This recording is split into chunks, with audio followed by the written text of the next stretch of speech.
ready to go!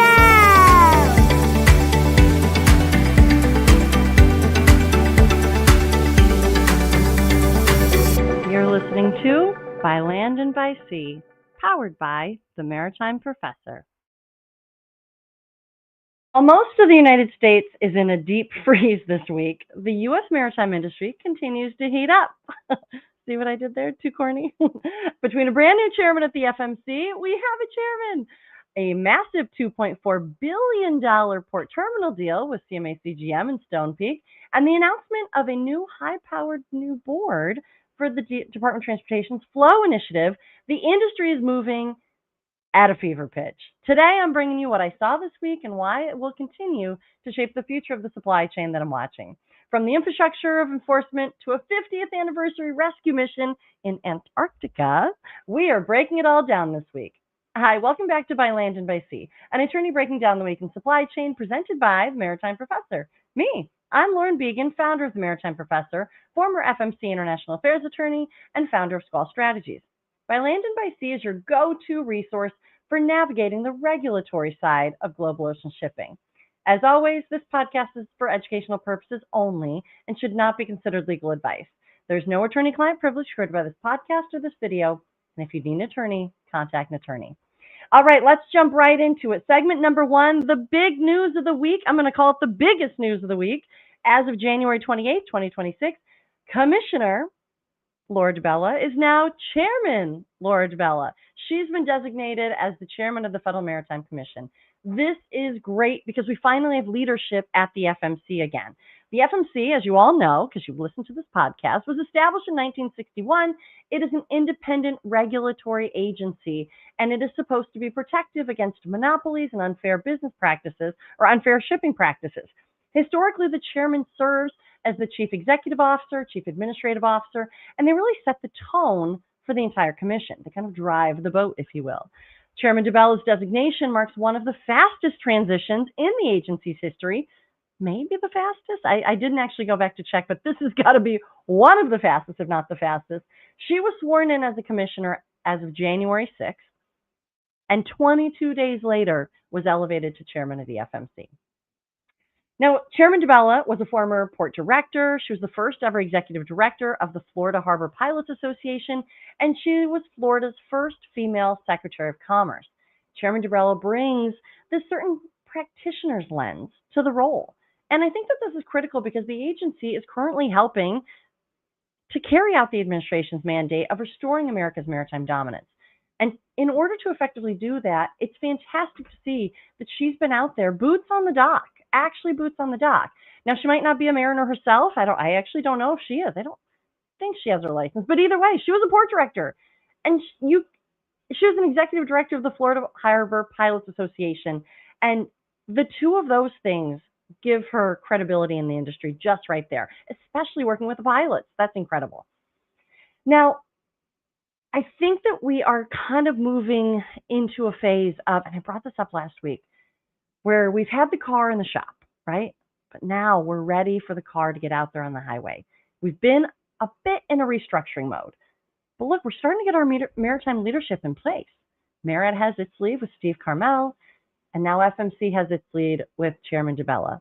I'm excited to see the direction both of these leaders want to take their respective agencies as they begin to set their new agendas. And if you have any confusion over the difference or similarities between the FMC and MARAD, go to the website, maritimeprofessor.com. We will be hosting a live, just-in-time series on FMC versus MARAD. What's the difference? It'll help you keep clear the two different agencies, but we have our leaders for both, and I think that this is fantastic. I also wanted to bring this up, since we're talking about FMC, as we always do, but another update to handle the record backlog of cases that the FMC has been getting. With the increased attention also brings awareness of knowing that they have some dispute resolution options, and some of those are bringing cases, whether they are small claims cases or regular claims. The FMC has actually detailed 2 more administrative law judges. So these are coming over from Health and Human Services, HHS. This brings the bench to 7 judges now, which is fantastic because depending on how many of you have been with this podcast for the 5 seasons that we've been doing this, We've seen it as low as 3 judges, and I think we were even down to 1 or 2 at a certain point. So the fact that we are now up to 7 judges, and what the administrative law judges, what their role is when a dispute is filed with the FMC, it doesn't go first to all 5 commissioners, or if we had a full power, all 5 commissioners. It first goes to the administrative law judges, the ALJs, and that's kind of how it works. Then they come up with their initial decision, and then from there, that decision gets kind of shopped out to the rest of the agency, which means it goes to each of the different commissioner offices, also goes over to the general counsel's office, and it's kind of reviewed as that initial decision. There are a certain number of days, I believe it's 22 days to file exceptions or pull it, not file exceptions, sua sponte review, which means that the agency can then say, any of the commissioners or the general counsel, and I'm not sure if anybody else can, but what they do then is sua sponte review, say, we would like to review this. We want to dive into this one further. If they don't do that, it just becomes final. I'm so sorry that I'm not super clear. I think it's actually 30 days that they have for a sua sponte review, and it's 22 days to file exceptions. Again, this is not legal advice. I'd have to double check, but this is just off the top of my head that we're talking here. So the point being, there are now 7 judges, 7 ALJs, up from, like I said, 3, maybe 2 or 1 at some point. Now, this is important because it helps make those dockets go faster. When you file a claim at the FMC, like a regular claim, not a small claims, not a detention demurrage, charge complaints claim, but when you file like a lawsuit at the FMC, it can take a while.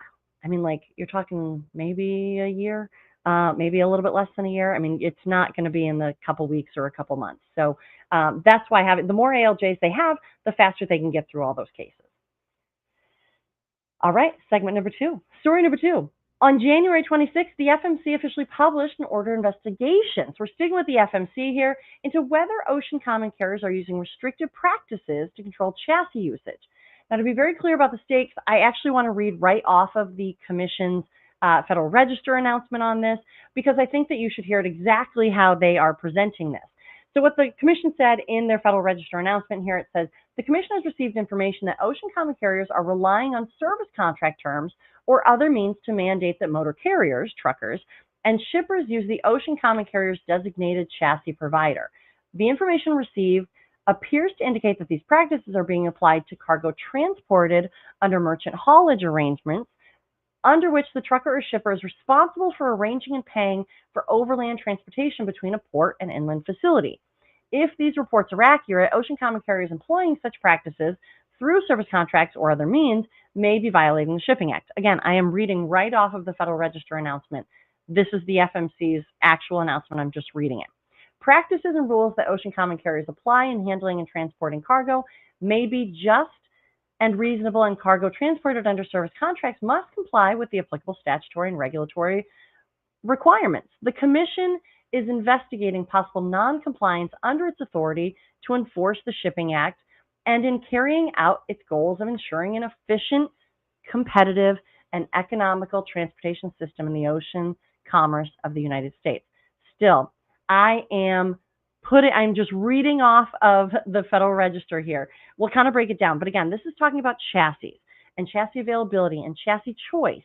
And there was a case that they're about to mention in this write-up that they're referencing here, that they're kind of referring to. And what they're finding is that it's being brought to their attention that instead of having it just be out in the open as part of the public tariffs, now it's being negotiated into service contracts. And that's where they are finding some problems and wanting more information to see if this is actually happening and how widespread this is happening. So I'm going to continue on reading off of the Federal Register notice that the FMC put out. Continues on to say, the Shipping Act requires all ocean common carriers to establish and follow rules and practices for handling and transporting cargo that are just and reasonable. Rules and practices that restrict truckers and shippers to the ocean common carrier's designated chassis provider have been found to be unreasonable under Section 41102C. They say Intermodal Motor Carriers Conference versus OSEMA. This is the FMC docket 20-14. Now, you can actually go look this up yourself. FMC docket number 20-14. You can go to the e-reading room where you can actually look up all of the cases of the FMC. So in this case, in intermodal, I'm going to continue reading, the Commission found that rules adopted by an association of ocean common carriers and used by individual ocean common carriers to designate exclusive chassis providers for merchant haulage violated Section 41102C and ordered the respondents named in that action to immediately cease adopting or enforcing those rules at facilities servicing 4 regions in the U.S. These were the regions that were identified in this case: Chicago, Savannah, Memphis, and the Port of LA Long Beach. Continue to read. When the Commission received reports that ocean common carriers named as respondents in intermodal were not complying with the cease and desist order, that's what they're saying. They're saying that they had somebody let them know that these people, that these parties in this case, in these regions, were told to stop doing it, right? Cease and desist. And now they're saying they were told that they weren't complying with the cease and desist. And now they're saying, I'll continue to read, it initiated an investigation which remains open. In the matter of inquiry regarding compliance with the cease and desist order, docket 20-14, special investigation 24-02. Now, continuing on in that Federal Register, they go into what they are now looking for responses about. They want feedback. This is not a notice of comment period, but it's kind of the same idea. They want people to engage. They have a deadline for when they want people to engage with this, and here's what they're looking for information on. So, investigation into reports of noncompliance. The Commission is now looking for information that ocean common carriers may be violating Shipping Act prohibitions against unjust or unreasonable practices, or failing to comply with other Shipping Act requirements by imposing restrictions that directly or indirectly impede truckers and shippers' ability to deal with chassis providers that they select, particularly for merchant haulage. So that's what they're getting to. They're saying the choice of chassis providers is being the inability to deal with the chassis providers that they select, right? It's all kind of hinged, the case kind of hinged on anti-competitive and, you know, do you have the options? Are you allowed to go out into the marketplace here? And so that's what they're saying is, look, they're finding, they've been told that this is not being properly adhered to. So continuing on. As an initial step in this investigation, the Commission seeks comments from shippers, transportation service providers, chassis equipment providers, or other interested stakeholders and the public about whether such practices and restrictions are currently occurring, how they're being implemented or imposed, and how they are affecting or restricting truckers or shippers' abilities to independently select, negotiate, and deal with chassis providers. This investigation is being conducted pursuant to the Commission's authority under Section 40101(2) to enforce the Shipping Act, regulate practices, policies. They're basically giving justification for why they're doing this. I'm going to continue reading on. What are they actually asking? The Commission is interested in any information relevant to restrictions of any kind, information related to, and they list them out. 1, whether and to the extent to which truckers can choose the chassis providers in the markets covered by the intermodal cease and desist order. So again, those were LA Long Beach, Savannah, Memphis, and Chicago. Number 2, whether ocean common carriers have designated a single chassis provider which truckers must use in the Memphis and Chicago service regions. 3, information relating to the merchant haulage exception if that is a term used in service contracts with shippers or beneficial cargo owners, BCOs. 4, in a merchant haulage movement, information about provisions related to chassis control, chassis condition, and equipment returns. Number 5, information concerning whether there is adequate supply of chassis availability for merchant haulage, supply of chassis available for merchant haulage. 6, whether ocean common carriers reimburse truckers for time and costs associated with chassis splits. 7, how situations where there is an inadequate supply of chassis for current needs are addressed. So what happens when there's not enough chassis? Number 8, means by which ocean common carriers notify railroads at wheeled or partially wheeled rail yards about which containers and cargo are being moved under merchant haulage and which chassis to use for those containers.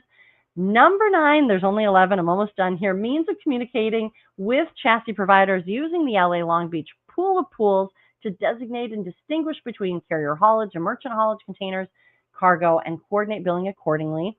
Number 10, again, these are the issues that the FMC wants more information on and wants responses to.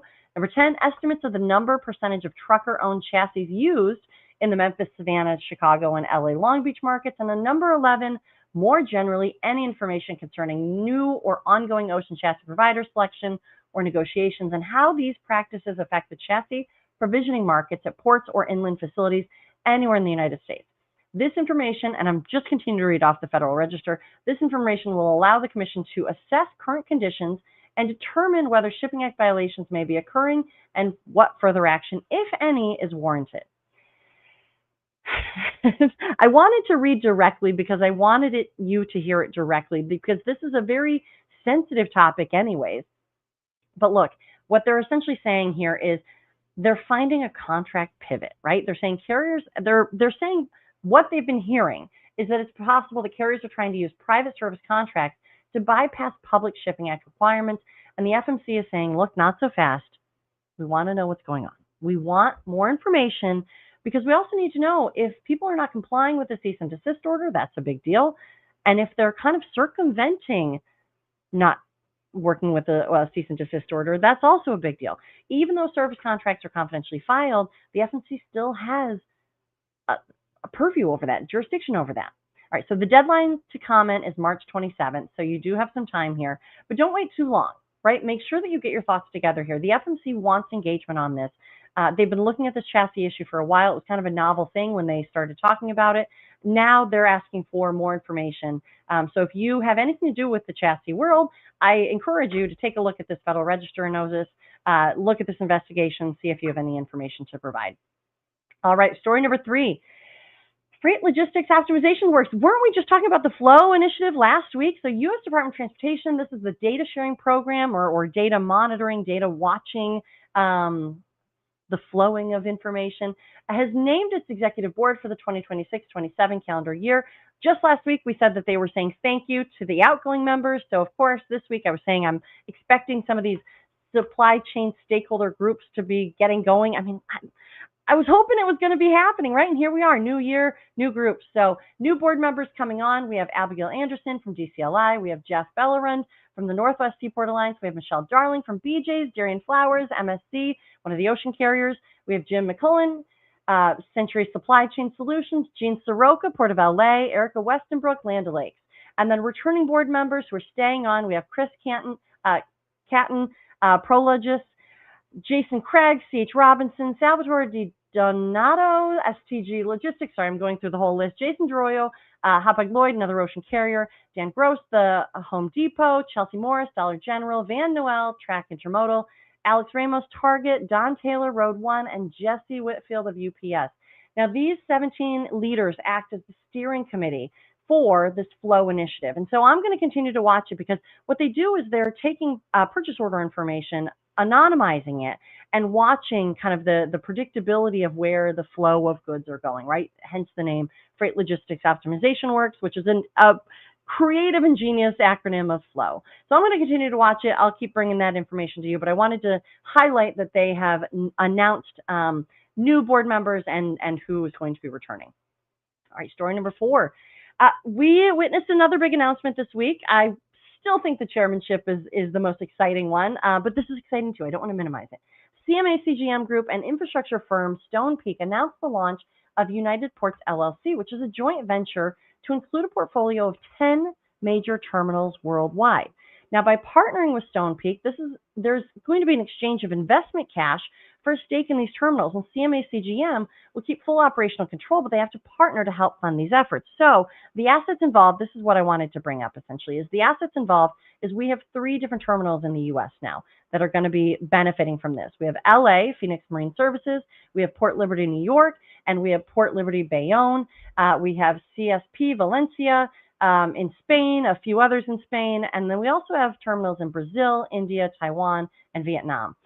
Now, I bring this up because you may recall in March 2025, we had the CEO of CMA CGM, Rodolphe Sade, stood in the Oval Office and pledged a $20 billion investment into the U.S. maritime economy. So the United Ports deal is part of that promise in action, right? It's providing the funding engine to modernize American ports and create the jobs that are promised and the money and investment into the U.S. So I think that this is an exciting new stage, and I'll continue to watch all the terminals that they are investing in the U.S.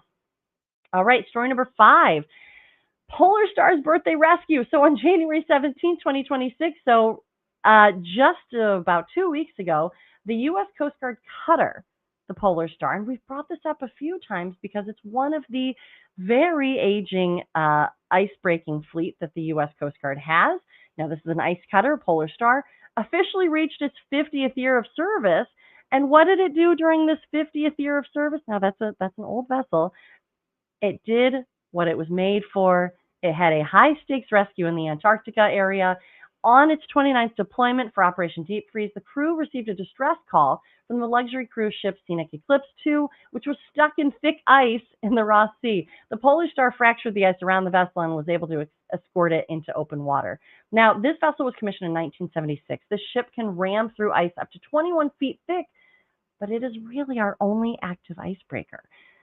We have a few other interests, but that's why these Coast Guard icebreaker commitments are so important, because we are down to not very many icebreakers that are out there that are either active or in dry dock, getting fixed up, potentially able to be reactivated. But we're not in a fantastic spot, and I almost say we have a lot of opportunity to grow. And so I'm hopeful that this will continue to keep moving that conversation for why icebreakers are so important. I don't think Antarctica is the only reason, but we need to have these heavy icebreakers available, because as the Arctic becomes more important, perhaps even that Antarctica becomes more important, as we find ourselves more in these areas, we need to have a fleet that can support those efforts.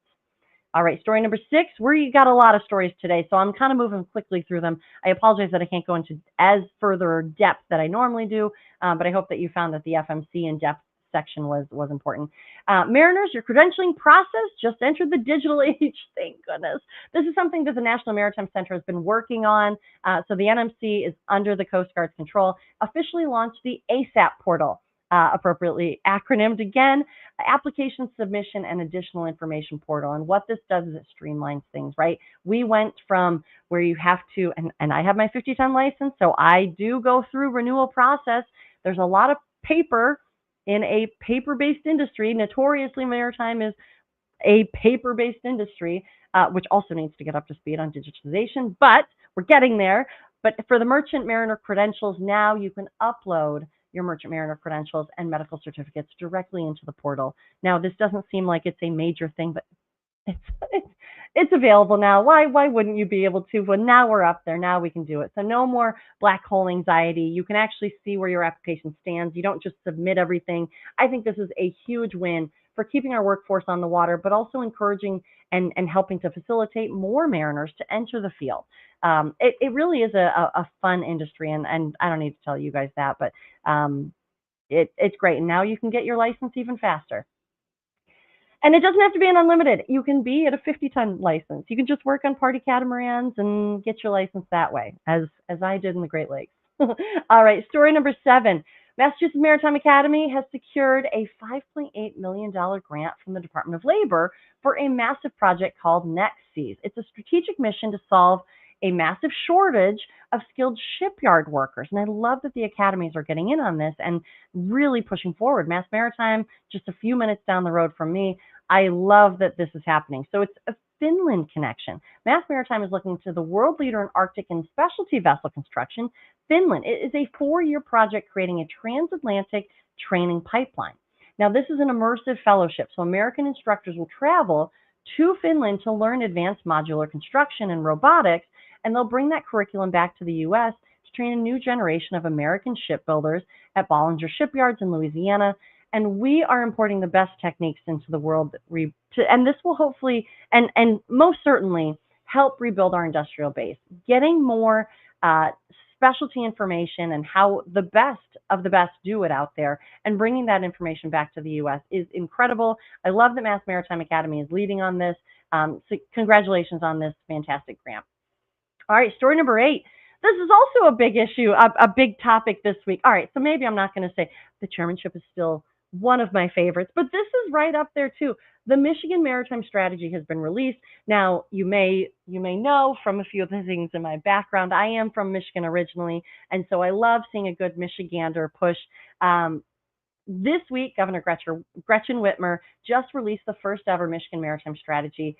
and it is a masterclass in maritime strategy. This 10-year roadmap is designed to unlock economic growth in maritime while also keeping the long-term health of the Great Lakes in mind, because as you may or may not know, 21% of the world's fresh surface water is in the Great Lakes.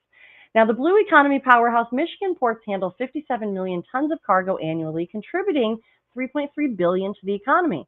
This strategy treats that water as a marine highway, just as critical as I-75 running straight up the middle of the state. Now, what this project and what this maritime strategy does, and there's a lot more to it, and I'm going to just, unfortunately, just scan over it. I probably will do a deep dive on this as well. You recall that we did a little bit of a mention of the Washington State and Oregon shipbuilding plan that they released. So this Michigan Maritime Strategy is outlining 6 strategic pillars. They have 54 recommendations throughout the entire system, but probably I'll be diving into both of these. I'm loving the movement of states in really kind of assessing what industries, what commodities, what assets they have to help with the Maritime Dominance Initiative that's happening federally, and basically how states can present their menu of what's available within that state. So what Michigan did here, like I said, is 6 strategic pillars, which include 54 recommendations within, but I'm just going to show you the 6 strategic pillars. Modernize and invest in intermodal infrastructure. That's cargo diversification, making sure ports can handle containers, not just bulk salt and stone, by improving rail and truck links. Now, I've said this for a while. I used to get kind of laughed at maybe 10, 15 years ago, but I would say, you know, in the port world, it feels like rail is the future, right? How funny that we go from this Old West thought of rail, right? And I'm over exaggerating on that. Rail is such a critical element of ports, but there was a movement of ports to kind of get rid of the rail, right? As cities were building around these ports.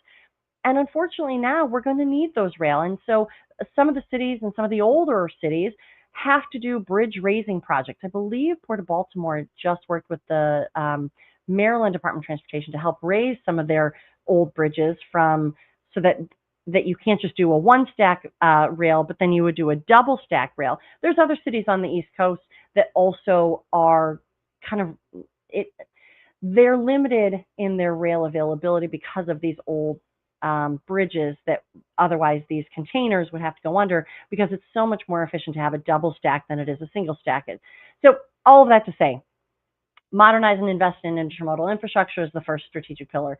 Number 2, grow the manufacturing industry, building on the $50 million M3 initiative to make Michigan a hub for naval ship repair and submarine component construction.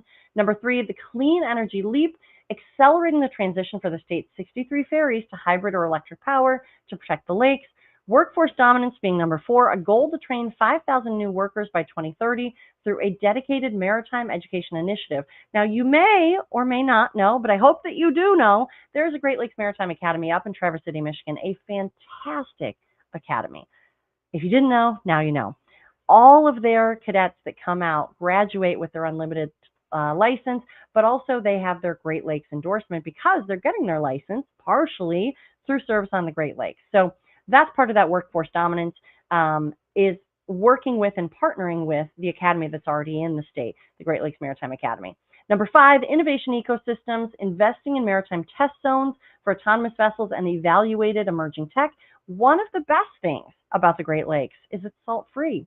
So some of this testing, and I don't want to go too far into it because perhaps it's not that big of a deal, but the erosion that can happen in saltwater doesn't happen in the Great Lakes, because you are in freshwater. So the longevity of these vessels. So perhaps it might make it a wonderful spot for R&D and emerging tech, because you don't have to worry about having to wash it out every time. Just a thought. I don't know. That's perhaps not in one of the 54 recommendations, but it is innovation ecosystems and looking at evaluating emerging tech. And number 6, sustainable revitalization, balancing commercial growth with the $11.7 billion recreational boating industry and public shoreline access. I really recommend that you go take a look at this Michigan Maritime Strategy. I think that it is a fantastic roadmap for how other states should also be evaluating what they have going in their own state. I think that we need to get the states scooting, right? Because we need, if we were to have federal funds come out and say, look, all right, we have a certain number of dollars for every state, not that it's going to happen that way, but if it did, Would the state be ready to receive those funds? I think that's the biggest thing that we need to make sure that the maritime interests that are state-based are ready for it. Because what's going to happen, what could happen if you're not ready, is now you're getting a certain pile of cash for grant funds or whatever it is, and you're not really sure where to send it because you haven't really identified your priority list of what you do have available in the state. Be ready, right? We got to be ready. I love to see that Michigan is ready here. Look, this theme of the week was legacy and modernization, leadership installments, and the roadmap forward from the FMC's new bench to the $2.4 billion United Ports deal and Michigan's massive roadmap. I love this roadmap. We're seeing the infrastructure of action finally catching up. We're starting to get scooting, right? But finally catching up to the needs of the industry. Look, if you liked this episode, make sure that you go check out themaritimeprofessor.com for more plain language learning. I'm Lauren Beagen, and you've just listened to By Land and by Sea. We'll see you next time.